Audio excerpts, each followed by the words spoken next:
And that is the finale of A While Last Boss Appears, and no season 2 announcement yet. They did say it's to continue, so hopefully that means here soon we might get an announcement. I don't know, I think they have like a lot of their broadcasts are like a week later, so hopefully once that week later airs, maybe potentially at that point they'll announce second season, but either ways, I'm for it. I'm so for more of this series, because definitely this finale kind of opened a lot of doors. It's so funny. That last impressions video, I made some joke about the fact that they literally had the Devil King and Luffus go head to head, and they're like world destroying power. Nobody can face off against them. I figured eventually they'll get the hero boosting up with his hero title, giving him that stat boost, but I'm like what threat do you have here? Like, what can actually the goddess do to really create something that's interesting, because it doesn't seem like the two of them want to fight yet. Okay, let's insert 5 insanely OP dragons. That might get things stirred up. I don't know. That was a interesting little twist there. And yes, technically in this episode, we get the big reveal about the fact of the avatars, which, yes, right off the bat, I'm going to go, okay, that pretty much finally puts a conclusion to Dina, that Dina is not necessarily Alavenus. They're still technically Alavenus, because the concept of an avatar typically is, living through another person, and thus this Dina person, which, yes, at this point could have technically been somebody else, is Alavenus. Alavenus is playing through Dina because they can't be there directly. But there's another side of me that almost believes, what is the possibility that's not Dina? Dina could be one of the avatars. What if it's Luffus the player? What if that is the individual that they are manipulating? That's the person that he thinks that he has his own will. He thinks that he can do whatever he wants, but he's just playing into the goddess's hand as an avatar. I don't know, that would be interesting. I don't think so, technically, because it doesn't seem like he is ever really kind of, making decisions that he questions. He is being manipulated. Dina has manipulated him quite a bit. And again, it could be through those memories. Technically, the goddess could be manipulating him through whatever memories is coming into him. That not technically these moments of going, I don't remember that being in the story. That could be where the goddess is implanting things to make him think that this Luffus had a horrible life and to rise up. I don't know, again, nothing so far feels like it's forced. It feels like this is sort of things that could be, again, put into play to fill out the story that wasn't really necessarily there during the game. But anyways, let's get the episode proper, opening up with, yes, them all leaving. Luffus is like, why are we leaving? Oh, the Devil King was just after you. We figured that out, so don't worry about it. But yes, it's really a lot of Luffus processing what they end up hearing from the Devil King. Ends up going off by himself, really trying to process that information, mentioning the idea that, of course, the goddess of mercy, Alavenus, was this character, which was sort of like typical MMOs, is a representation of the developers. The developers, when they, communicate to the player, or the world itself is created through that, it's typically the developer. Developers are the gods of the world. But yes, also right here, acknowledging already that, yeah, probably this goddess had some sort of role in him actually coming here. He just kind of wishes that he got to hear more from the Devil King before he left, because it seems like he's not really processing all this information. But yes, that's when we cut over to Levantine, where we get to see the hero being apologized by the king that he gave him crappy warriors. Apparently, Alfie left. Apparently, Alfie fled. And don't worry, we have a new set of people to be with you. I actually like this king. I'm sorry. I actually really do like the king. I want more of the king. I was really hoping they would actually play this out, having the king be in the hero's party, because he seems like a cool dude. He's like, we have a new party set up for you. Don't worry. We got Alfie's dad, Gantz. So there's Gantz. He's finally come back. So he's going to be with you. We also have the Hawkeyes, which they apparently conquered Luffus's grave. All a lie, unfortunately. But they think they're the greatest thing in the world because of that. And oh yeah, by the way, I'm going to join too. The king's like, oh, get ready. I'll take them all down. They all have to restrain him. He's just punching them. They're punching him back. They're strapping him up and taking him away. The entire time Say's like, wait, isn't this a crime that you guys are doing? Oh, no, don't worry about it. He never really lets this kind of stuff get to him. He's a very benevolent man. I was like, again, I like this king. I actually really like this king. I want him to be a part of this party. This sucks. But anyways, yes, that's when we cut back over to Vernheim, where Luffus arrives there very quickly. They arrive at the house where they believe they're at, and Algocaros immediately starts harassing the girl that opens the door. I thought Virgo was going to be Parthnus. Like, I was convinced, because I think whenever they talked about Parthnus, I thought they showed Virgo.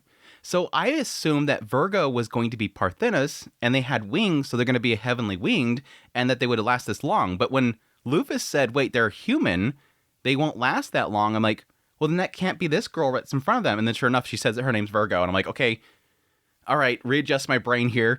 Virgo apparently is the granddaughter of Parthnus, and Parthnus was a human, and that person, as we find out later on, died. So, but now what I gotta kick out of this whole segment is, yeah, technically Agokera's harassing her. Freaking Lufus just takes him, chucks him, and says, you freaking idiots, stop jumping out there and doing things I don't ask you to. But yeah, this Virgo girl that they end up meeting when they go to find Parthnus, she's 320 level. So she's been getting some massive levels. So I'm guessing that she's been training on Parthnus for a long time and got really, really strong. Like, to today's standards, she's incredibly strong. Again, because this world that they're currently in has individuals that are like in the 30s and the not even breaking 100. Like, individuals that are breaking 100 are like unheard of. Like, Gaunt's wasn't even that powerful, and he's seemingly really, really, like, to today's standards, really high. Again, the Luminaries, they were only like 300. So 320 is huge, which again does make sense technically because it seems like she has been under the tutelage of one of these 12 heavenlies. So, but no, I like it because he's like talking to them and she's super happy and introducing herself. And then suddenly it cuts over to Dina and I'm like, oh, don't tell me Dina knows who Virgo is and Virgo's like somebody really important. But no, Dina's just upset because her personality overshadows me. She overlaps my personality. I won't stand out anymore. You don't stand out anyways. True. That's been the whole joke the entire time that Dina's like, well, you never knew who I was because I was in the background. Well, there you go. You reap what you sow, Dina. You've been trying to, fake out this persona that you've always been in the background. There you go. Anyways, that's when they go to see Parthnus, and Parthnus is actually dead. They find a grave. And apparently her spirit has been stuck there, appearing every now and then in order to remake the barrier, which, yes, leads Azocaros to freaking blast the barrier and break it. You're going to make her an enemy of us. Could you idiots stop acting without me asking you? It's like later on when they're in the homeland, they just start destroying the homeland just because they threw rocks at her when she was young. It's like, stop doing things. Anyways, yeah, they break the barrier. She never shows up. They're about to leave before they decide to mention the fact that Lufus, on a regular basis, used to arrive there and, say a prayer to her mother. So they decided to go check out the homeland, turn the RV into a jet, because why not? Fly up there. It's so dorky. The alchemy stuff is so dorky. But no, here's the really interesting part, because when they arrive in the town, obviously a lot of memories start to flood into Lufus. All these memories of when Lufus was a child, being just abused by people around them, the discrimination that was coming down upon her, constantly rocks thrown at her, people stepping on her, all that kind of stuff. Libra makes a comment saying that this is a beautiful town or whatever, and Lufus says only bad memories are here. And at that point, Dina speaks up, whispers to Lufus, saying, you have memories from Lufus's life. It's not good to let yourself get drawn too far into her memories. You may end up losing your sense of self. If it's too much, consider leaving at once. Now, here's one of those very rare moments where it's like, wait, okay, yeah, now that I think about it, no, it makes perfect sense. Okay. When I first watched this segment, I'm like, why is Dina trying to help Lufus? Like, oh, be careful. You might want to get out of here if it's too much for you. Again, this is what at the time I thought it was Alvinus, and she's like manipulating Lufus in some way. This would be something that she would want, something that was entertaining. But no, now that I think about it, to what we find out later on, if Dina is an avatar of Alvinus, and the whole idea of why he was brought and put into Lufus's body is to block those memories, then they don't want those memories to come back. So yeah, now that I'm looking back on this segment, yeah, this is definitely, as an avatar, Dina is trying to tell Lufus, don't dredge those memories up. We don't want those memories to come back. You should be careful, you'll lose your... And it's true. And I think he's technically been kind of hitting on this before. Or I think I maybe have theorized on it before, this idea that if he keeps letting his memories flood into him, he's going to eventually become Lufus. But from the perspective of Alavinus, they don't want that to happen. He doesn't want that to happen either because he'll lose himself, but Alavinus doesn't want that either because the whole reason he's supposed to be in that body is to essentially push away all those memories. He's got to live in there, so all of his memories is going to push all that stuff away. Very interesting now that I look back at this whole segment. It's a very interesting little kind of touch here. But anyways, yes, eventually, Karis and yes, gets mad, starts destroying stuff. Before they go find the house, they're like, "Oh, nice house." Yeah, that's actually my house over there. Dad was gonna kill me if he had a chance to. That's where I lived. Can I kill your dad? Yes, let me kill your dad. No, I want to kill your dad. No, he's already dead.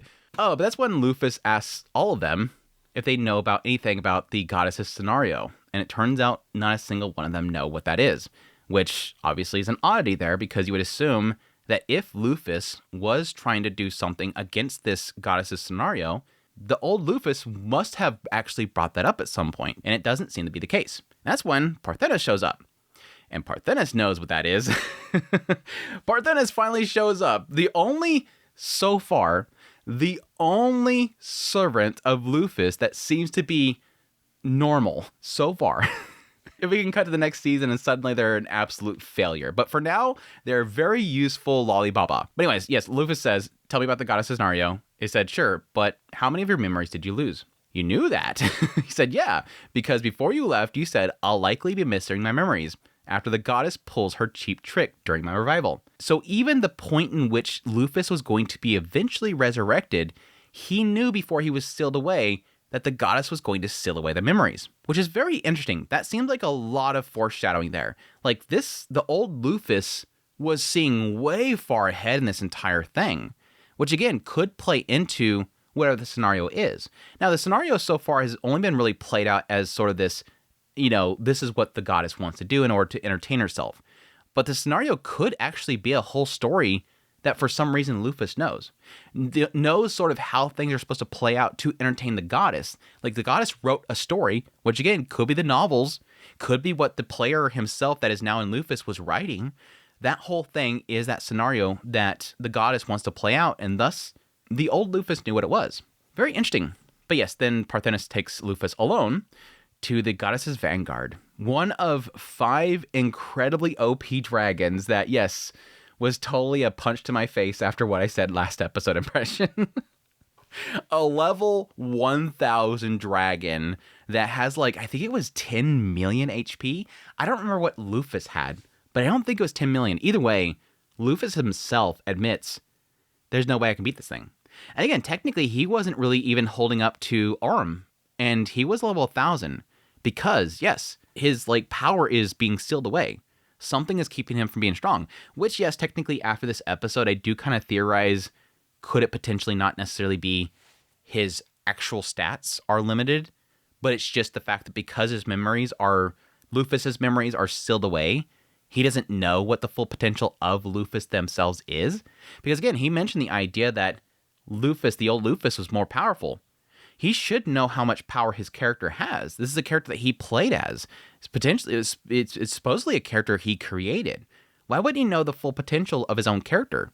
Again, it implies to me that there's something in the memories. The old Luffy, not him as a player, the old Luffy was much more stronger than even what his character was. Yes, apparently there's 5 of these things. They're incredibly powerful, and apparently it was Luffy's entire plan to seal all these away, because there are these things that are created by the goddess to arrive whenever there's some sort of dire straits in the world to protect it somehow.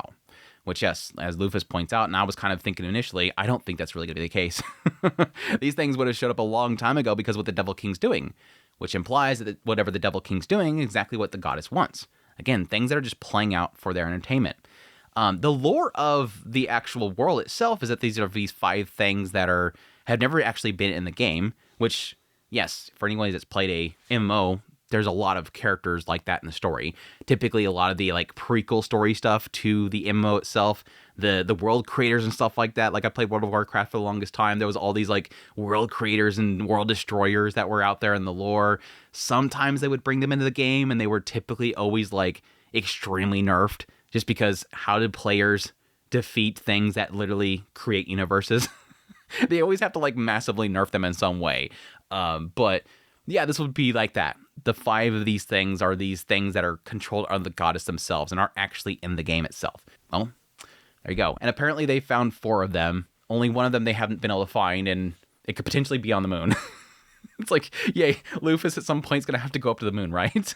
But no, I did get a kick out of this because, again, this is like that moment where I realize, oh, so Parthnus isn't a failure like the other ones are. That's a change here. I mean, we got Audius is constantly trying to destroy things, is constantly angry. Libra is constantly trying to destroy things, is actually very, very weird. Argokeros destroys things constantly, joined the devil folk for the longest time, and is causing problems there. Finally, Parthnus. This one, everything that Lufus thought that they were doing to cause problems, like sealing off the area and driving out the Heavenly Winged, it was all Lufus's plan. Parthnus literally did everything that Lufus told her to do. We finally have somebody that is useful and isn't causing problems. It's like a big shocker now. All this was a plan that was put together by Lufus, because Lufus apparently was trying to put together like all the nations, gathering them all together, knowing full well they themselves could not take on the goddess themselves. They were trying to unite everybody to challenge the goddess once they defeat the Devil King. But as we know the story goes, before they even get to the Devil King, they get double-crossed. They get struck down. Again, something the goddess did themselves. But it seems like that plan still went through in order to have Parthnus and the other ones seal away the dragons, because that was still a fear of some point. And I'm guessing that Lufus believed that, once they got taken down, this stuff would go wild. That part, I think, right there is still not really adding up. But again, it could be just all what Lufus believed was going on. There's still a lot to kind of fill in these gaps here. A lot that Lufus knew about that, again, the player is going to have to figure out in order to enact the goal that Lufus had, in order to get the goddess to recognize them and come to contact them. Again, this whole ending segment right here really opened up a can of worms. It's really interesting. But yeah, that's when Lufus goes off to say a prayer to the grave, and Parthnus stops him and says, "Be careful. The goddess possesses a special ability known as Avatar. She can't act on her own in the world, but she can create avatars to obey her directions and instigate others." Dina. Dina. Again, there's a side of me that almost believes that his being brought there could be an act of the Avatar itself, but I kind of wonder at this point.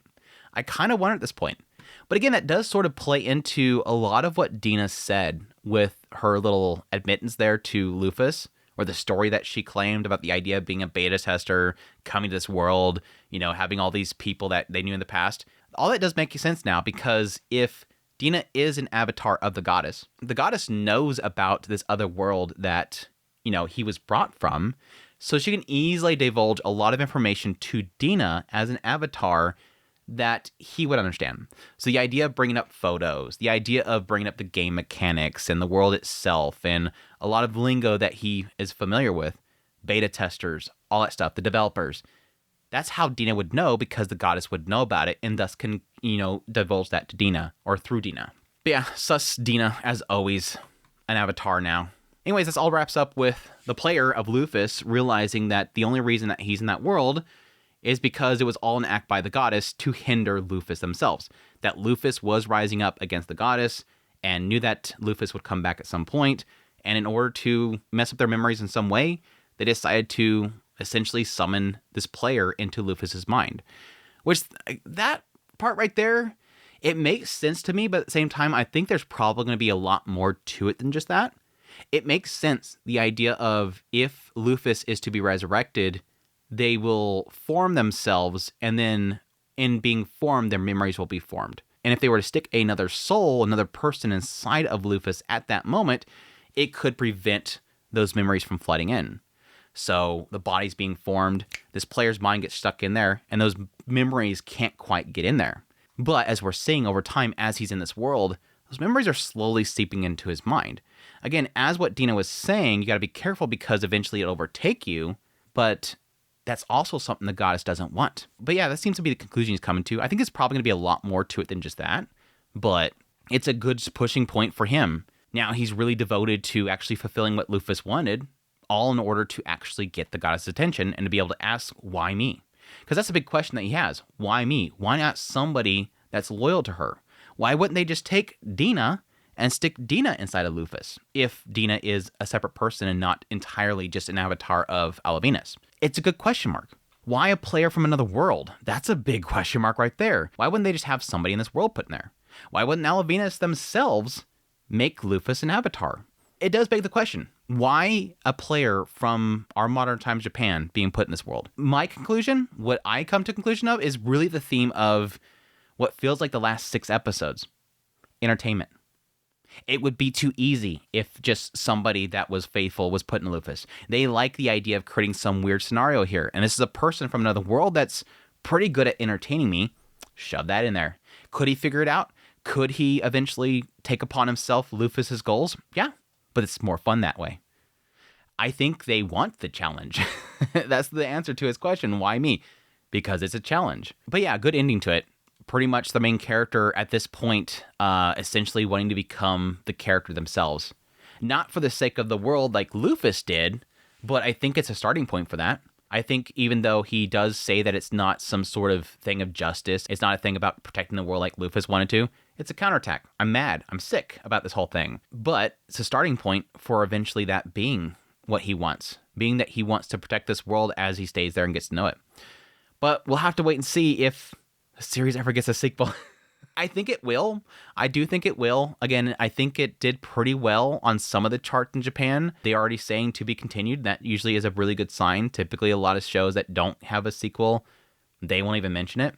But I won't say for sure quite yet. We'll wait a week. Again, I'm hoping within a week, once all the other networks actually have this broadcast, hopefully then they'll actually say something. But anyways, that's it for A Wild Last Boss Appeared, my coverage of the series. I thank everybody for dropping by on a weekly basis. Check out my videos on this series. I really do appreciate you guys, your guys' support, viewing the channel, hitting the like button, leaving comments. The discussion has been really fantastic. I really do appreciate you guys, especially all the source material readers. Thank you guys for keeping the lips zipped.